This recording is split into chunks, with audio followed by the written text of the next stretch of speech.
अरे मोनू, तुम्हारा मुंह क्यों उतरा हुआ है सुबह सुबह? स्कूल जाने का मन नहीं हो रहा है क्या? मोनू, हम लोग बहुत मेहनत करके तुझे पढ़ा रहे हैं। तुझे मन लगाकर पढ़ना है ताकि हमारी गरीबी एक दिन खत्म हो सके। ये सब सुनकर मोनू ऊपर ही ऊपर मुस्कुराने लगता है ताकि उसके माता पिता को कोई तकलीफ ना हो। पिताजी, मुझे तो पढ़ाई करने में बहुत मजा आता है। आप लोग चिंता मत करो, मैं एक दिन बहुत बड़ा आदमी बनूंगा पढ़ लिख कर। इतना कहकर मोनू अपने माता पिता के पैर छूता है और स्कूल के लिए निकल जाता है। पिछले जन्म में हमने बहुत अच्छे कर्म किए होंगे संध्या, जो हमें इतनी अच्छी औलाद मिली। चलो अब मैं भी काम पर निकलता हूँ। इतना कहकर महेश भी काम पर चला जाता है और संध्या घर का काम करने लगती है। वहीं दूसरी तरफ मोनू अपने स्कूल के पास पहुँच जाता है, लेकिन स्कूल के अंदर जाने की उसकी हिम्मत नहीं होती। तभी उस स्कूल से एक मोटा लड़का पंकज वहाँ पर आ जाता है अपने कुछ दोस्तों के साथ।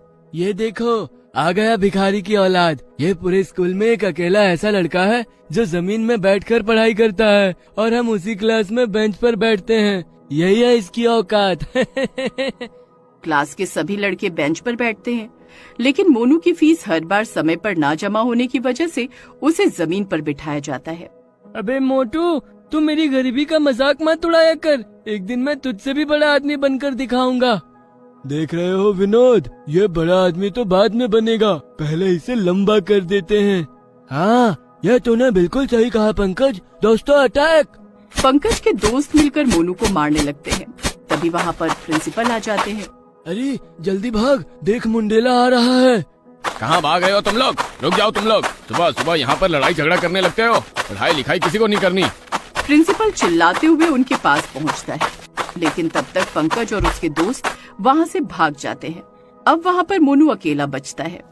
सर, ये लोग मुझे हमेशा गरीब गरीब कहकर परेशान किया करते हैं और मुझे मारते भी हैं। और तुम तो जैसे दूध के धुले हुए हो। अरे जब इतनी ही गरीबी छाई है तुम्हारे ऊपर, तो इस महंगे स्कूल में पढ़ने की क्या जरूरत है? जाओ सरकारी स्कूल में पढ़ाई करो। आज फीस जमा करनी थी ना, फीस लाए हो तो ही स्कूल के अंदर आना, वरना पापा को बुला कर लाओ। सर, आज नहीं, कल मैं अपने पापा से कह दूंगा। मैं सुबह उनसे कहने ही वाला था, लेकिन उनका चेहरा देखकर मुझसे कहा नहीं गया फीस के लिए। और वैसे भी मैं क्लास में बेंच पर तो बैठता नहीं हूँ सर। मैं अकेला स्टूडेंट हूँ जो जमीन पर बैठकर पढ़ाई करता हूँ। यहाँ पर कोई माता रानी का भंडारा नहीं हो रहा है। हमारे यहाँ फ्री में पढ़ाई नहीं होती। पापा से कहो चुपचाप स्कूल चले आए, फीस जमा करे या फिर सरकारी स्कूल में पढ़ाई करो जाकर। यहाँ जमीन में बैठने के भी पैसे देने पड़ते हैं। मोनू के बार बार कहने पर भी प्रिंसिपल नहीं मानता और थोड़ी देर बाद मोनू वहाँ से चला जाता है। तभी रास्ते में वो देखता है कि उसके पिताजी महेश अपने सर पर बहुत सारी ईंट इधर से उधर ले जा रहे हैं। पापा को मजदूरी करता देख मोनू की आंखों में आंसू आ जाते हैं। पापा तो कहते थे कि किसी दुकान में काम करते हैं, ये क्या कर रहे हैं? अब मैं बड़ा हो गया हूँ, अब मैं भी काम करूँगा, पढ़ाई लिखाई बाद में करूँगा। मोनू बाजार जाता है और दुकानों में जाकर काम ढूंढने लगता है। अंकल अंकल, क्या मुझे आपकी दुकान पर काम मिल सकता है? बहुत जरूरत है। स्कूल की ड्रेस देखकर तो लग रहा है कि अच्छे स्कूल में पढ़ते हो। तुम आजकल के बच्चे जरा से बड़े हुए नहीं, घर से भागकर इधर उधर काम करने लगते हो ताकि बाहर अय्याशी कर सको। भाग जाओ यहाँ से, अभी तेरी उम्र नहीं हुई है काम करने की। खुद भी मरेगा, मुझे भी मरवाएगा पुलिस के हाथों। तो इस तरह दिन भर मोनू स्कूल ड्रेस में ही काम ढूंढता रहता है, पर उसे कहीं काम नहीं मिलता। मोनू के माता पिता बहुत परेशान हो जाते हैं और हर तरफ उसे ढूंढने लगते हैं, पर वो कहीं नहीं मिलता है। इतनी रात हो गई, पता नहीं कहाँ चला गया मोनू। अगर वो नहीं मिला तो मैं जी नहीं पाऊंगी। अरे परेशान मत हो, पुलिस में रिपोर्ट लिखा दी है।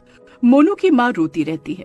इधर रात में पंकज और उसके दोस्त मोनू को मिल जाते हैं और उसे बहुत मारते हैं, जिससे वो बेहोश हो जाता है। अच्छा हुआ ये यहाँ मिल गया। सुबह का अधूरा काम अब जाके पूरा हुआ। चलो अब निकलते हैं।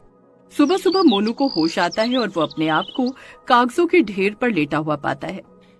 मुझे यहाँ से नीचे उतारो, कोई तो उतारो। तभी अचानक सारे कागज हवा में उड़ने लगते हैं और मोनू जमीन पर गिर जाता है। तभी अचानक सभी कागज एक छोटी सी डायरी में तब्दील हो जाते हैं और उसका बैग भी वहाँ पर पड़ा होता है। ये इतने सारे कागज एक छोटी सी डायरी कैसे बन गई? जल्दी से घर जाता हूँ, मम्मी पापा ढूंढ रहे होंगे मुझे। तभी उस डायरी से अचानक एक आवाज आती है, मुझे तो उठा लो, सिर्फ अपना बैग उठाया और चल दिए। मोनू हैरान हो जाता है और वापस पलटकर डरते हुए उस डायरी को उठा लेता है।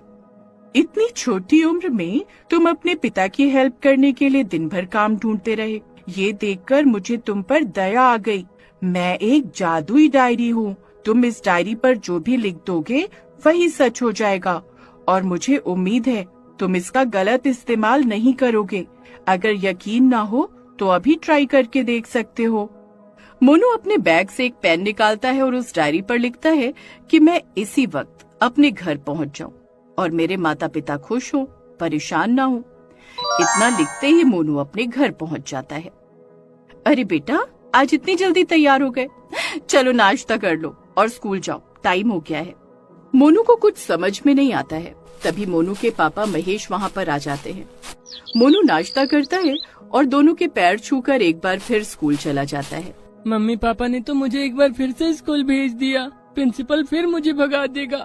तभी मोनू पेन निकालता है और उस डायरी पर लिखता है कि मेरे स्कूल की सारी फीस एक साथ जमा हो चुकी है।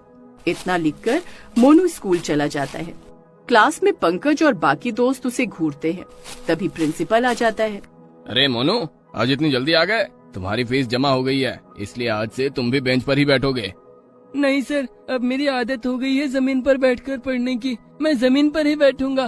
पंकज और उसके सभी क्लासमेट अपनी अपनी सीट पर बैठ जाते हैं। प्रिंसिपल भी अपनी कुर्सी पर बैठ जाता है।